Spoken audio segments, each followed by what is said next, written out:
하나님의 말씀을 보겠습니다. 하나님의 말씀은 에베소서 4장 17절부터입니다.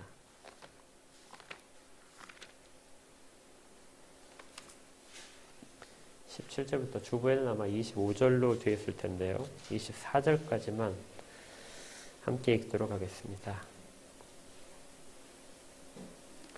오늘 우리 말씀을 같이 읽을까요?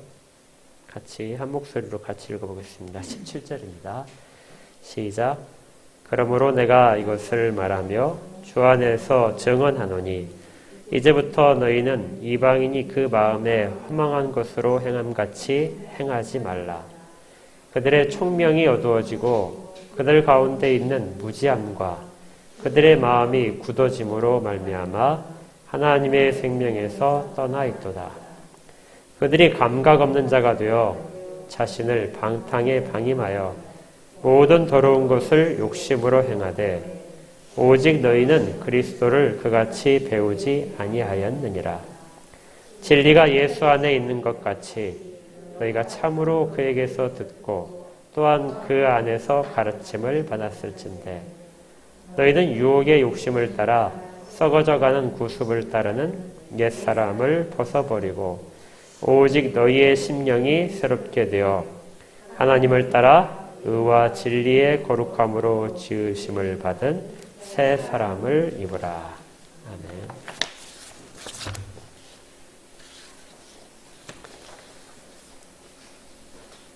우리가 지금 계속해서 에베소서를 같이 살펴보고 있습니다.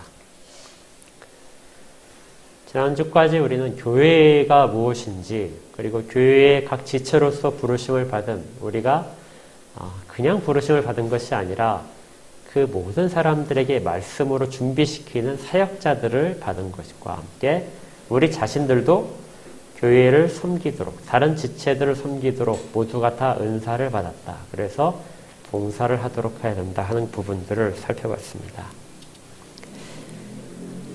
이제 오늘 다시 개인적인 신앙의 성숙 부분으로 돌아오는데요.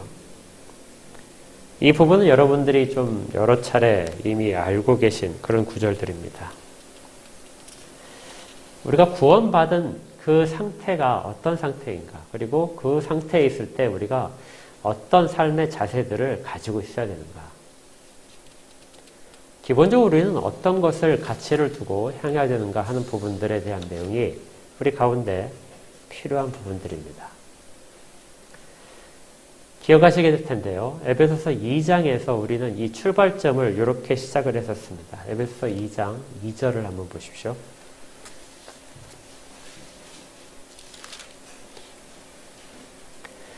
(1절에서) 그는 허물과 죄로 죽었던 너희를 살리셨다. 그러니까 우리가 이전에 어떤 사람도, 모든 사람이 다 이 상태에 있었다는 것이죠. 허물과 죄로 죽었었다. 그런데 이때의 상태를 세 가지를 따르고 있었다 하고 했었습니다. 기억나시죠? 2절에 그때 너희는 그 가운데서 행하여 이 세상 풍조를 따르고 있었다. 첫 번째 따르고 있었던 것이 이 세상의 풍조였다. 두 번째는 공중의 권세 잡은 자를 따랐다. 곧 지금 불순종의 아들들 가운데 역사하는 영이라. 세 번째는 전에는 우리도 다 그 가운데서 우리 육체의 욕심을 따르고 있었다. 육체의 욕심을 따랐다. 지nem이 육체와 마음에 원하는 것을 하여 다른 이들과 같이 본질상 진노의 자녀였다. 세 가지를 따랐다고 합니다. 첫 번째는 세상의 풍조고, 두 번째는 공중 권세 잡은 자고, 세 번째는 육체의 욕심이다. 그래서 이 성도들이 이 세상을 살아가면서 천국에 갈 때까지 마주해야 되는, 끊임없이 계속 마주치는 세 가지 적이 바로 여기에 묘사되는 이 따르고 있는, 이전에 우리가 따르고 있던 것들 세 가지가 이 성도가 이 세상에서 마주하는 적이 됩니다. 그래서 우리는 늘 세 가지의 적을 마주하고 같이 싸우면서 이 세상을 살아가고 있는 것이죠. 이 세 가지 적이 여기 나와 있는 것처럼 첫 번째가 세상입니다. 그리고 두 번째가 사탄이고, 세 번째가 육체입니다. 신약에서 우리 성도들에게, 그리스도인들에게 요구되는 모든 것들은 사실은 이 세 가지 가운데 다 포함되어 있습니다. 다시 뭐라고 했죠? 첫 번째가 세상, 두 번째가 사탄, 세 번째가 육체입니다. 이 세 가지는 지금도 우리를 어떻게든지 자기들의 영향권 안에 자기들을 따르도록 그렇게 우리의 걸어가는 방향을 굽어지도록 그렇게 지금도 우리를 유혹하고 있습니다.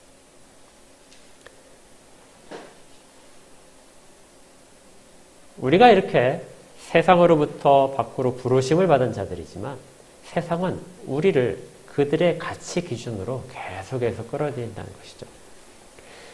이 중에서 우리가 가장 잘 느끼지 못하는 부분이 이 세상입니다.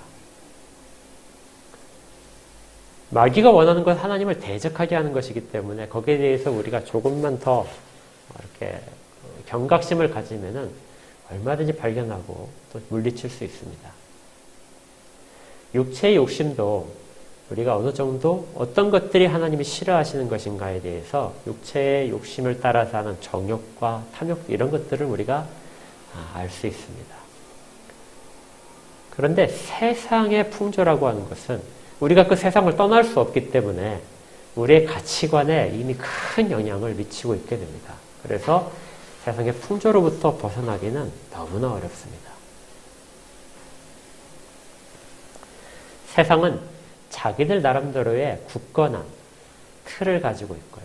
그 틀 속에서 자기들의 위력을 발휘하게 됩니다. 교회에는 교회의 가치관이 있지만 세상에는 세상의 가치관이 있습니다. 그런데 이 세상의 가치관으로 사람들을 살아가게 만들 때 그 속에서 우리는 그 가치관 속에서 완전히 모든 것들을 가지고 살아갈 때는 그 가치관이 최고의 가치관인 것으로 깨닫게 됩니다. 그곳을 벗어나기 전까지는 그것이 잘못되어 있다는 것을 잘 모르게 되죠. 이것을 오늘 성경에 보니까 바울이 에베소 교회에 편지하면서 이렇게 말합니다. 이제부터 너희는 이방인이 그 마음에 허망한 것을 행함같이 행하지 말라. 세상이 가져다주는, 세상이 요구하는 가치관과 시스템의 그 모든 틀은 허망한 것들이다. 그런데 그 허망함 속에 살고 있을 때는 그 허망함이 가장 중요한 것들처럼 느껴진다는 것이죠. 그리고 그곳을 벗어나야만 이것들이 허망하다는 것을 알게 됩니다. 이 허망한 곳 속에 모두가 다 침몰돼서 그것을 최고의 가치로 알고 있는 사람들을 바울은 계속해서 옛사람이다 이렇게 말합니다. 22절에 너희는 유혹의 욕심을 따라 썩어져가는 구습을 따르는 옛사람을 벗어버리라.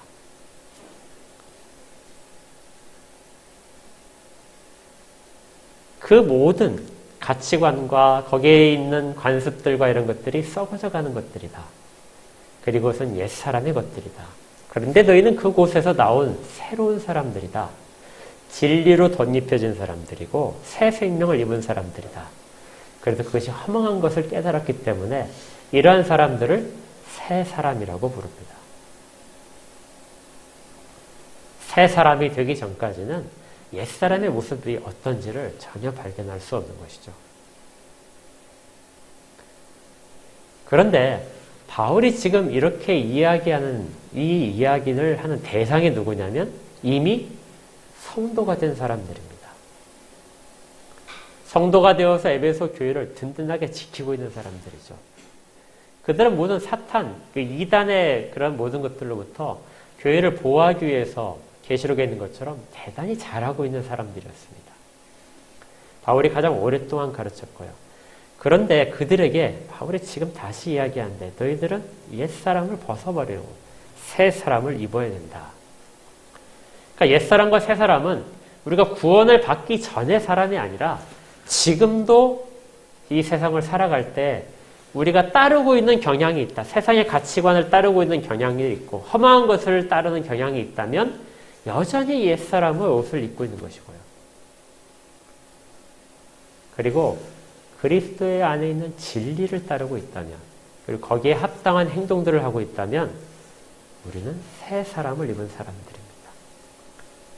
마치 바울이 이야기하는 것은 계속해서 우리가 옛사람과 새사람 사이에서 갈등하고 있는 그런 상황처럼 이야기를 하고 있는 것이죠.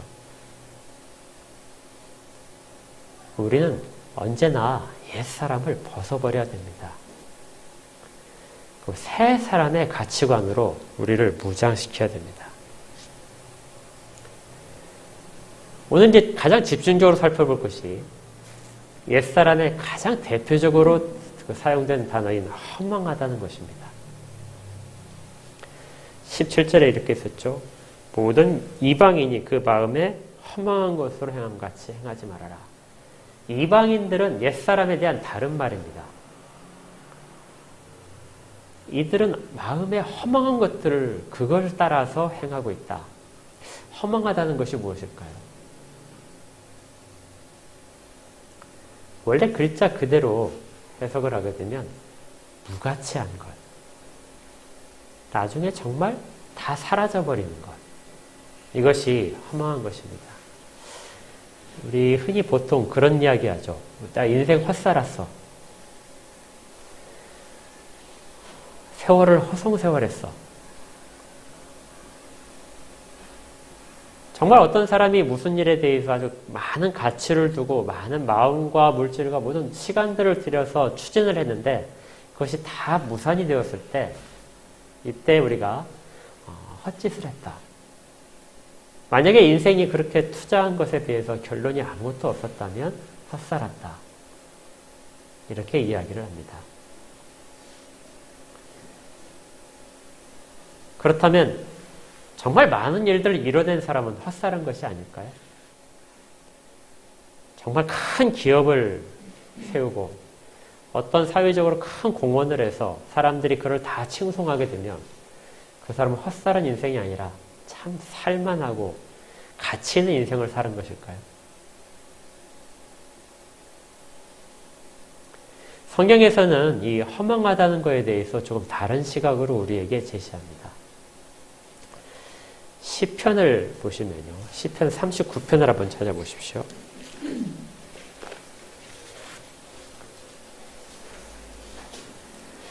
구약 성경 830쪽에 있습니다. 시편 39편.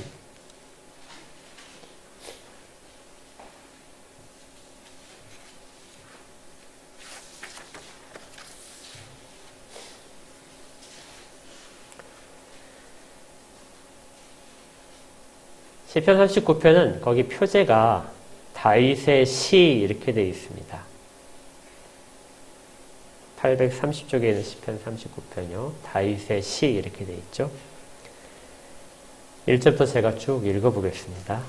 내가 말하기를 나의 행위를 조심하여 내 혀로 범죄하지 아니하리니 악인이 내 앞에 있을 때 내가 내 입에 재갈을 먹이리라 하였도다. 내가 잠잠하여 선한 말도 하지 아니하니 나의 근심이 더 심하도다.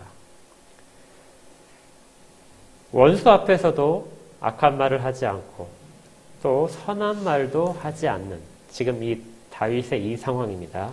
그러자 3절 내 마음이 내 속에서 뜨거워서 작은 소리로 읊조릴 때 불이 붙으니 나의 혀로 말하기를. 그러니까 그가 다 잠잠하고 있다 보니까 마음속에 막 끓어오른다는 것이죠. 그래서 작은 소리로 하나님께 말을 하고 있습니다. 그런데 그렇게 작은 소리로 시작하다 보니까 불이 붙었다는 거예요. 그러니까 이건 뭐 성령으로 뜨거워졌다는 것이 아니라 자기가 시작하고 나니까 통제가 안 된다는 것이죠. 그렇게 해서 이제 혀로 작은 소리로 하는 것이 아니라 크게 이야기를 하게 됩니다.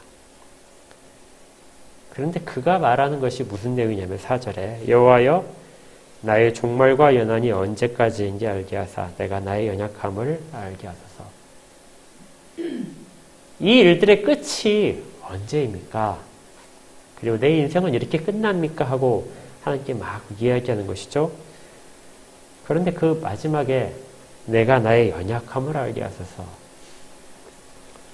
이걸 통해서 다윗이 지금 구하는 것은 내가 연약하다는 것을 알게 해주십시오. 내가 강한 자가 아니라는 것을 다시금 발견케 해 주십시오 하는 거예요. 5절이 중요합니다. 5절은 같이 읽어볼까요? 주께서 나의 날을 한 뼘 길이만큼 되게 하심에 나의 일생이 주 앞에는 없는 것 같사오니 사람은 그가 든든히 서 있는 때에도 진실로 모두가 허사뿐이니이다. 다윗은 우리가 잘 알듯이 가장 위대한 왕입니다. 그는 하나님 앞에서 정말 사랑받은 자고요.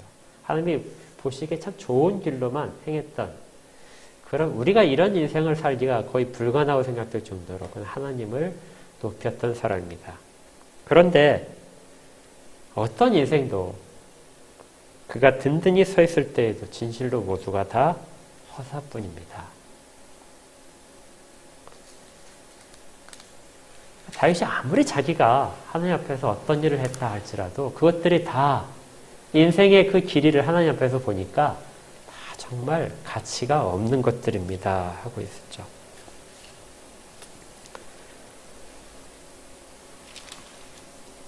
11절에도 이렇게 이야기합니다.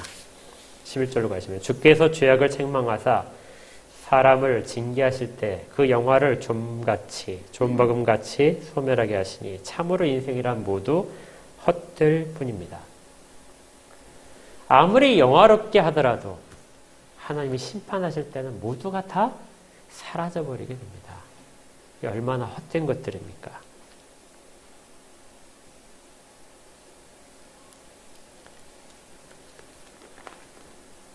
가장 위대한 왕, 모든 것들을 다 이루어졌다고 생각했던, 그래서 이스라엘이 하나님 앞에서 약속받은 땅을 모두가 다 차지하도록 위대한 업적을 남긴 왕인 다윗이 하나님 앞에서 모든 영화들이 다 헛됩니다.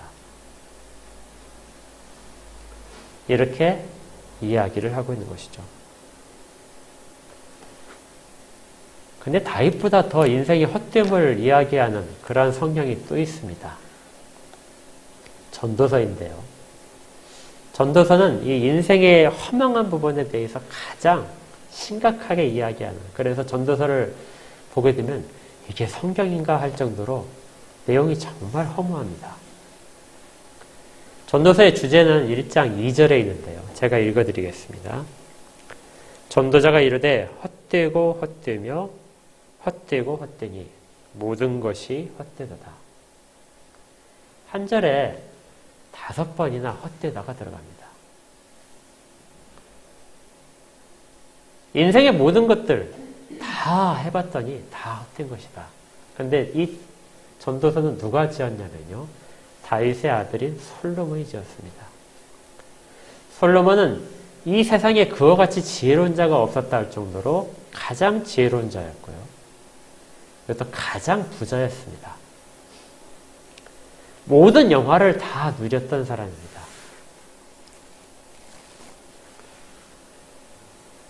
그의 이름은 평화였죠. 그런데 그가 자기의 인생을 돌아보며 지금 자손에게 이야기하는 부분인데요. 모든 것이 다 헛되고 헛되다. 헛되고 헛되니 모두가 다 헛되다.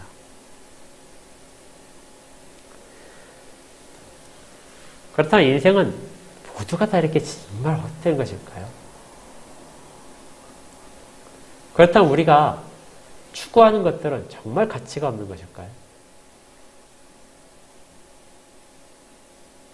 여기에서 말하는 헛되다는 대상은 이 세상의 가치관으로서 기준을 둘 때, 그때 이 세상은 헛된 것이라는 것입니다. 세상이 원하는 모든 것들을 다 달성해 본 사람들이 마지막에 하는 말이 그렇게 했는데도 불구하고 헛되다. 실패한 사람들도 그들이 하는 것이 다 헛되고, 그렇다면 실패를 했던, 성공을 했던, 세상에서 사는 모든 사람들이 가치를 두고 행했던 모든 것들은 다 헛된 것이라는 것입니다. 그리고 그 가치대로 살아가는 사람들이 바로 옛사람이라는 것이죠. 이 옛사람과 새사람에 대한 이야기, 이 부분은 제가 설교를 하는 것보다 그 철로 역장에 나와 있는 부분을 쭉 읽어드리는 것이 훨씬 여러분들의 이해가 쉬울 겁니다.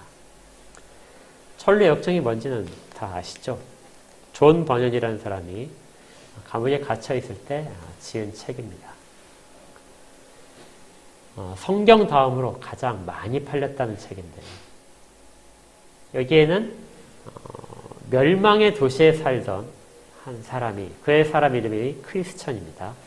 그 사람이 천국에 들어갈 때까지 여행길을 마치 동화처럼, 우화처럼 그렇게 만들어 놓은 것입니다. 여기에 등장하는 모든 사람들의 이름들은 우리가 가지고 있는 신앙의 덕목들이라든지 아니면은 우리를 유혹하는 악한 부분이라든지 이런 분들이 다 의인화되어서 사람처럼 대화를 하는 것이 철로역정이죠. 이 가운데 이런 이야기가 있습니다. 제가 그 부분들을 중점적으로 한번 살펴드리겠습니다. 이 크리스천이 주인공 이름이 크리스천이라고 그랬죠. 이 크리스천이 광야를 지나고 있었습니다. 그래서 광야의 힘든 길, 불편하고 하는 모든 부분들을 지나면서 그에게 이제 신앙의 그 동료가, 여행길에 동료가 생기는데요. 이 동료의 이름이 성실입니다. 다른 번역서에 보게 되면 믿음이다 이렇게 번역하는 사람도 있습니다. 크리스찬과 성실이 광야를 같이 통과해서 서로 의지가 되면서 믿음으로 통과를 했겠죠. 그리고 나서 광야를 거의 벗어날 때쯤 됐을 때 저 뒤에서 한 사람이 막 따라옵니다. 그런데 자세히 보니까 그 사람은 이 크리스찬이 처음에 복음을 들을 때 그 사람에게, 크리스찬에게 복음을 전해줬던 복음 전하는 자입니다. 그 사람이 뒤를 따라오면서 지금까지 어떻게 지내왔습니까? 신앙생활이 어땠습니까? 하고 쭉 물어보고 또 권면을 하는데요. 이런 권면을 합니다.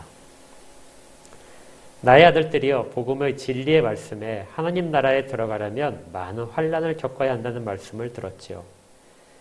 당신들은 모든 도시에서 어려움과 환난을 당할 것입니다. 따라서 환난과 여러 가지 어려움 없이 순례의 길을 갈 수 있다고 생각하지 마십시오. 당신들은 이미 이 진리에 대해 발견한 것이 있을 것입니다.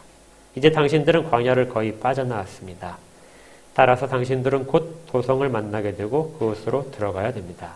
그 도성에서 당신들은 적으로 간주될 것이며 도성 사람들은 당신들을 죽이려고 할 것입니다. 당신들 모두 혹은 한 사람은 반드시 피로써 믿음을 증거해야 합니다. 죽음에 이르기까지 충성하십시오. 왕께서 생명의 면류관을 주실 것입니다. 광야를 통과한 이 두 사람에게 이 전도자가 한 말은 앞으로 당신들이 도시를 통과하게 될 텐데 그 도시에서 큰 환난을 당할 것입니다. 그리고 그 도시에서 당신들의 믿음을 증거해야 될 것입니다. 그것이 죽음일 수도 있습니다. 두 순례자가 이 복음 전하는 사람과 헤어져서 광야를 빠져나오자 그 앞에 도시가 나타났습니다. 그 도시의 이름이 허영입니다. 허망한 것으로 가득 찬 도시라는 것이죠. 그 도시에 다다르자 입구에는 아주 번쩍번쩍하고 화려하게 장식되어 있었습니다. 그리고 맛있는 음식 냄새가 나왔고 사람들이 너무 많이 웃으면서 즐겁게 북적대고 있었습니다. 그 도시에 있는 시장은 1년 내내 한 번도 쉬지 않고 열리고 있었는데요. 거기에는 온갖 것들을 다 팔고 있었습니다. 그 시장은 역사가 5,000년이나 되어 있다고 합니다.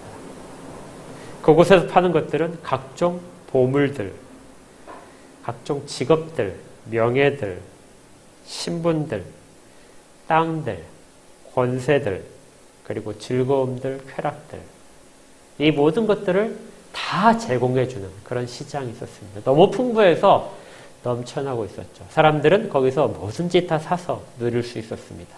심지어 모든 범죄까지도 그곳에서 다 인정되고 제공되고 있었습니다. 어떤 거 하나도 제한받지 않고 당신이 원하는 것은 다 알 수 있습니다.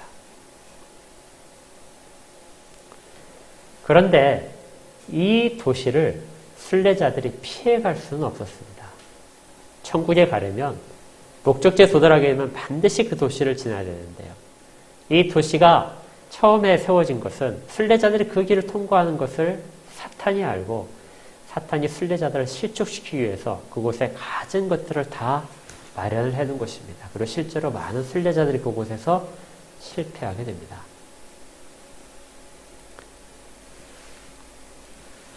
이곳을 통과하지 않고는 천국에 갈 수 없었습니다. 왜냐하면 이 거리를 통과하지 않는다면 그는 세상 밖으로 나가야 되기 때문입니다. 만왕의 왕이신 예수께서도 자신의 나라인 천국으로 가실 때 이 길을 거쳐서 가셨습니다. 두 사람은 주변에 놓인 물건들에 전혀 눈길조차 주지 않고 계속 길을 걸어갔습니다. 그런데 이들의 모습이 사람들의 관심을 끌었습니다. 그들이 쓰는 말투도 달랐고 그들이 입고 있는 옷도 달랐습니다. 두 사람이 입고 있는 옷은 시장에서 파는 그런 옷이 아니었습니다. 그래서 시장의 상인들은 불쾌하게 생각했습니다. 이렇게 훨씬 좋은 것들이 많이 있는데 저런 남루한 옷을 입고 있다니. 그들이 쓰는 말투도 틀렸습니다. 그들은 거기에 가득 찬 중요하게 생각된 물건들을 전혀 걷어보지 않고 지나가기에 상인들이 불쾌하게 생각했습니다. 그래서 이렇게 말을 걸었습니다. 여보시오, 여기 좋은 물건이 아주 많소. 구경을 좀 해보시오. 죄송합니다. 저희가 찾는 것은 이곳에 없는 것 같습니다. 이곳에는 모든 것이 다 있는데 당신 대체 무엇을 찾고 있어? 저희는 진리를 찾고 있습니다. 그러자 이 대답을 들은 시장 상인들이 웅성거리기 시작했습니다. 시장에는 단 하나 없는 것이 바로 진리였기 때문입니다. 저자들은 왜 쓸모없는 진리를 찾으라는 것이지? 뭔가 수상하다. 우리를 무너뜨리려고 하는 자다. 저들을 그냥 내버려둬서는 안 된다. 이렇게 해서 그 도시의 우두머리에게 고발을 했고 두 사람은 잡혔습니다. 너희들이 어디서 왔으며 어디로 가는 길이냐? 저희는 멸망의 도시에서 온 사람들로 구원을 얻기 위해 천국으로 가는 길입니다. 무엇이라고? 너희들은 헛된 것을 꿈꾸어 세상을 혼란에 빠지게 하는 자들이다. 우두머리는 두 사람에게 심한 매질을 했습니다. 그리고 우리에 가두어서 사람들의 조롱거리가 되게 했습니다. 저자들이 진리를 찾으려고 하는 자래. 아주 어리 빠져도 단단히 빠졌지. 하지만 두 사람은 그들의 모든 조롱에도 불구하고 침묵하였습니다. 그들을 원망하지도 않았습니다. 이런 그들의 모습에 어떤 사람들은 감동을 받기 시작했습니다. 그러자 급기야 두 사람을 두둔하는 사람과 두 사람을 죽여야 된다는 사람으로 도시 전체가 다툼이 일어나게 되었습니다. 시장이 크게 혼란해지자 그 도시의 우두머리는 모든 그 책임을 크리스찬과 이 성실이라는 사람에게 돌렸습니다. 제목이 하나 더 추가가 되는데요. 시장의 질서를 어지럽히고 난동을 피워 사이좋던 주민들을 갈라놓았다. 또 이곳에서 왕이 정한 규칙을 어겨서 왕을 무시했다. 재판이 열렸고 많은 증인들이 이 두 사람에 대해서 불리한 증언들을 했습니다. 이들은 우리의 관습과 사상과 우리의 가치관을 우습게 여기는 자들입니다. 우리를 무너뜨리려고 하는 자들입니다. 또 다른 사람은 이렇게 이야기했습니다. 이들은 우리의 왕을 모욕하고 대적하는 자들입니다.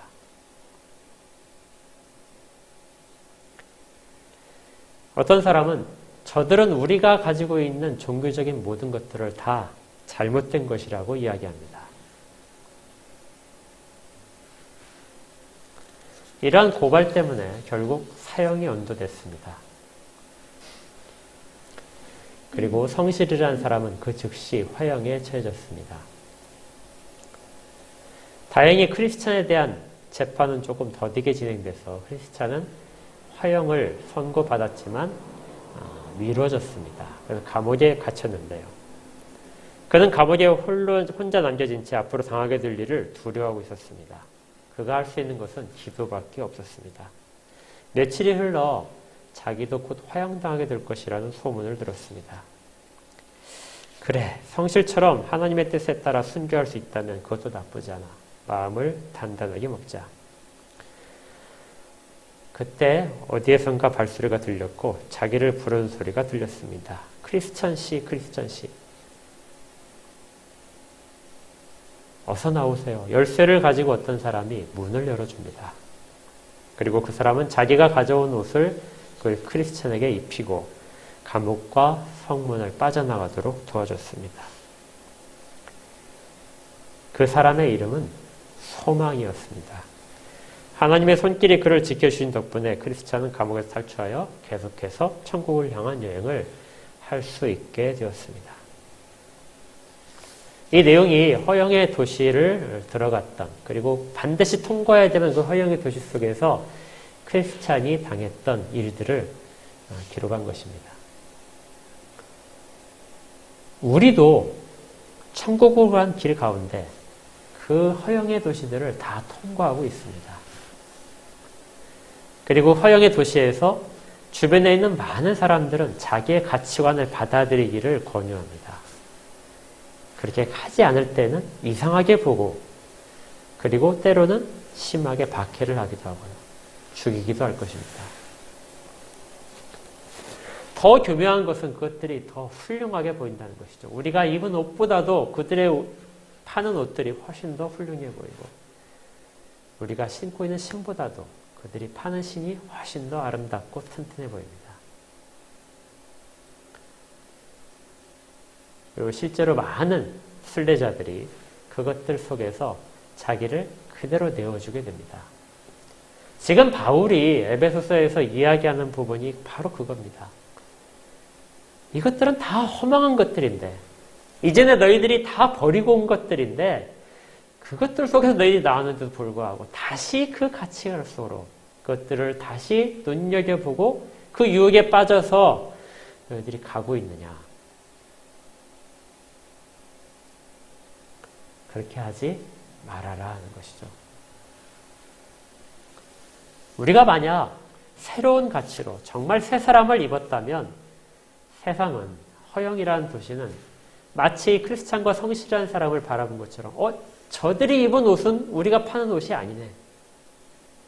저들이 사용하는 말투는 우리가 사용하는 말투가 아니네.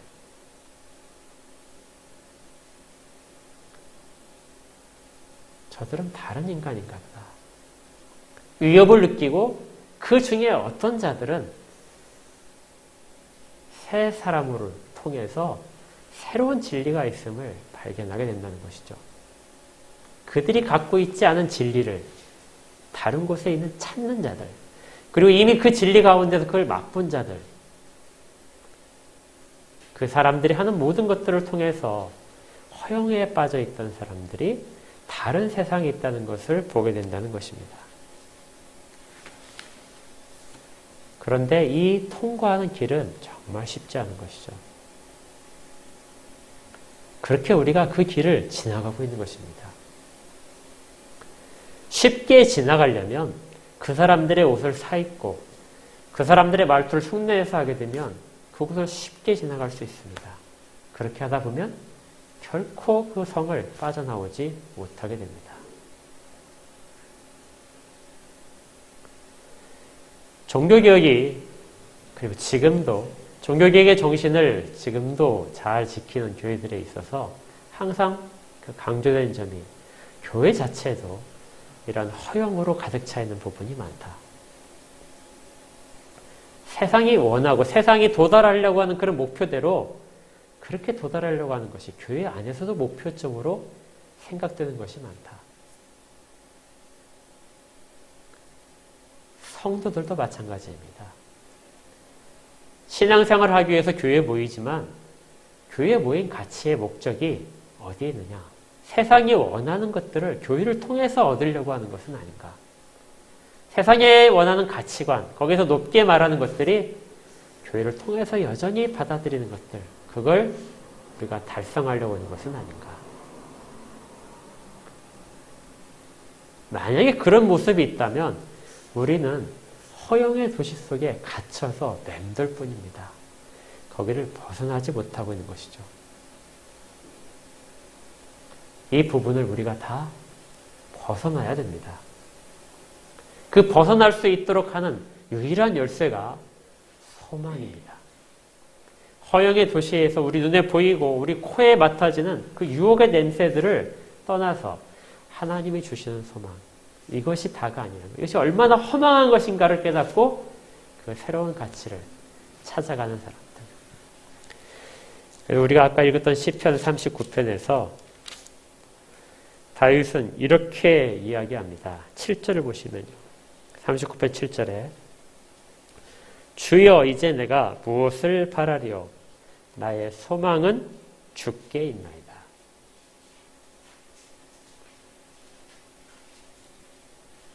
허망한 것과 상대되는 말이 진리인데요. 그 진리가 주께 있다. 나의 소망은 주께만 둡니다. 허망한 모든 것들, 그 영화로운 것들, 이런 것들에 나의 소망을 두지 않고 주께 나의 소망을 둡니다. 전도서도 마찬가지입니다. 전도서도 아까 읽었던 전도서에서 그 마지막 부분에 가서 이 허망한 것이 계속해서 나오거든요. 정말 허망하구나, 헛되구나 하는 것들 탄식이 계속해서 나오다가 마지막 12장 끝에 가서야 그렇게 나옵니다. 12장 13절에 일의 결국을 다 들었으니 하나님을 경외하고 그의 명령들을 지킬지어다. 이것이 모든 사람의 본분이니라. 모든 것들을 다 들었는데 그렇게 해서 우리가 내릴 수 있는 결론이 무엇인가? 하나님을 경외하는 것이다. 그리고 그분의 명령들을 지키는 것이다. 다시 에베소서로 돌아오십시오. 에베소서 4장 20절을 보십시오. 오직 너희는 그리스도를 그같이 배우지 아니하였느니라. 주님께서 사역자들을 세우시고 그들을 통해서 말씀으로 사람들을 준비시키실 때 그들이 전한 그 메시지는 허망한 것들을 쫓도록 메시지를 정하지 않았습니다. 왜냐하면 허망한 것은 진리와 같이 있을 수 없기 때문이죠.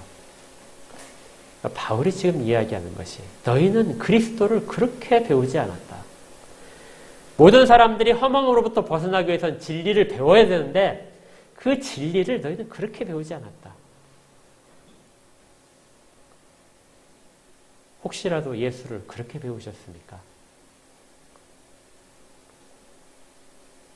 정말 다른 사람들이 얻기 원하는 것, 그것을 내가 그 사람과 경쟁해서 얻기가 힘들기 때문에 예수를 통해서 그것들을 얻어내기 위해서, 그리고 그 길을 예수가 준다고 그렇게 배우셨습니까?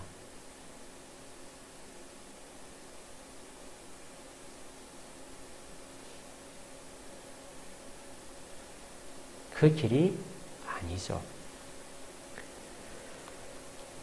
21절에 진리가 예수 안에 있는 것 같이 너희가 참으로 그에게서 듣고 또한 그 안에서 가르침을 받았을진데, 너희가 정말 예수가 어떻게 했는지를, 그리고 너희들이 바라봐야 될 가치관들이 무엇인지를 배웠다면 너희는 유혹의 욕심을 따라 썩어져가는 구습을 따르는 옛사람을 벗어버리라. 오직 너희의 심령이 새롭게 되어 하나님을 따라 의와 진리의 거룩함으로 지으심을 받은 새 사람을 입으라. 새 사람을 입는 것만이 그 모든 것들에 휩쓸리지 않게 됩니다. 그런데요, 우리가 아까 읽었던 17절의 시작 부분에 이렇게 되어 있습니다. 그러므로 내가 이것을 이제 말한다.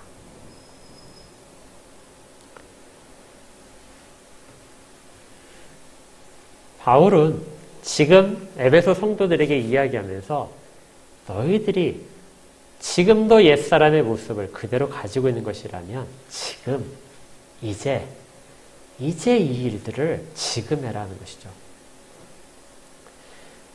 어떻게 보면 우리는 매번 이렇게 주로부터 말씀을 듣는 것 같습니다. 우리가 잘 살고 있다고 생각을 하는데 늘상 우리에게 들려지는 말씀은 내가 지금 이야기하느니 이제는 그렇게 해라. 이제부터는 제발 너희들이 옛사람의 모습을 이제는 벗어라.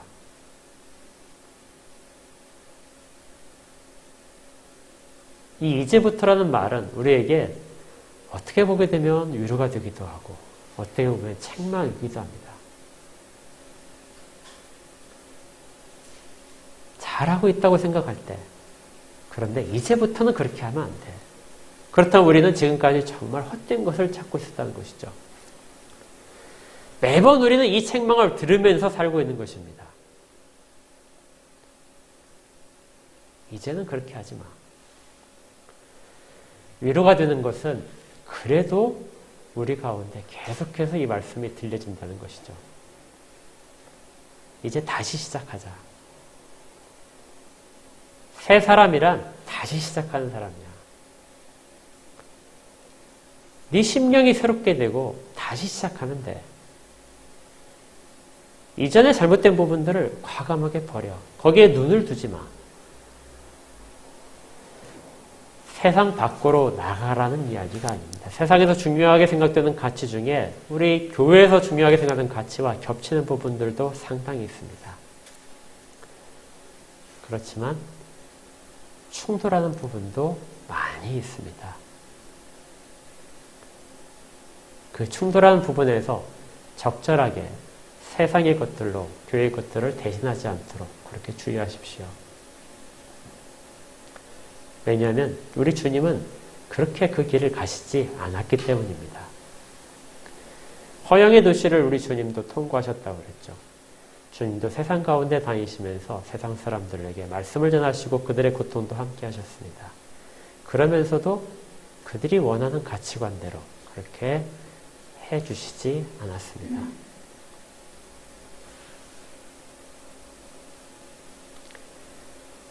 오늘 우리가 다시 한번 다짐을 할 것은 이제부터 우리는 이방인의 그 마음이 허망한 것을 행한 것 같이 행하지 않겠습니다. 우리가 그리스도를 배운 대로 진리에 대해서 배운 대로 그렇게 다시금 살기를 다짐합니다. 이런 우리가 다 되었으면 좋겠습니다. 그렇게 다짐하는 날이 됐으면 좋겠고요. 항상 새롭게 이제부터는 그렇게 살겠습니다. 혹시라도 우리가 세상의 것들을 바라봤다가도 다시금 그 말씀을 기억하십시오. 이제부터는 나는 그리스도를 그렇게 배우지 않았습니다. 배운 대로 살겠습니다. 주의 은혜가 우리 모두에게 있기를 축복합니다. 기도하겠습니다.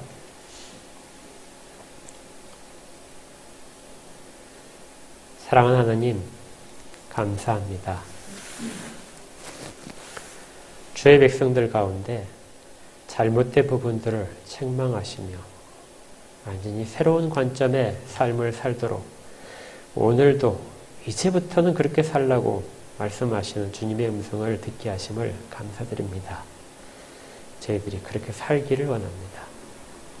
이제부터는 그렇게 살기를 원합니다. 허망한 것들을 쫓아 살지 않게 하시고 정말 새롭고 진리 가운데서 주께서 보여주신 그대로 그렇게 따라가기를 원합니다. 저희들의 모든 눈길들을 주에 맞추고 소망을 주께 두어서 허망하다고 생각되는 모든 것들이 실제적으로 가치 있는 것들이 되도록 그들 가운데 정말 진리가 있음을 보여주는 것들이 되도록 저희를 다 사용하여 주시고 그 가운데 실족하지 않도록 믿음도 더욱 굳건하게 세워주시옵소서. 늘 주 앞에 묻고 주의 음성을 듣는 우리 모두가 되기를 구합니다. 주님 도와주시옵소서. 예수님 이름으로 기도합니다. 아멘.